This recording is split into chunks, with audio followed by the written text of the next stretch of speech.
Linguist and literary theorist Roman Jakobson took Shannon's model of the noisy channel and made it a bit more complicated by arguing that the encoding and decoding processes can take place on a number of levels. If the code is concerned with the level of the language itself, Jakobson called it poetic interpretation. But there might also be levels of communication that have to do with providing context for the message or explicating the code that might occlude the meaning of the message. One of these levels of communication is the phatic level, which is a concept that Jakobson borrowed from famed anthropologist Bronislaw Malinowski, who coined the term phatic in a 1923 paper based on the field work he had done with the Trobriand Islanders. This paper was called The Problem of Meaning in Primitive Languages.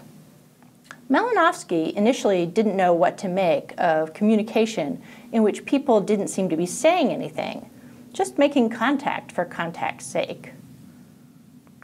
Communication without significance that only creates or maintains social ties, aka channel checking, is very important in the digital age. In the last unit, Dana Boyd used the term phatic to explain how people maintain their channels of communication just for the sake of establishing connection. As Boyd writes in The Always On Lifestyle, quote, "The goal of being connected is not simply to exchange high signal content all the time. We also want all the squishy, gooey content that keeps us connected as people. In our world, phatic content like posting what you had for breakfast on Twitter is A-OK, because it can enhance the social context. Of course, some people do go too far, but that's what teasing is meant for," Boyd says.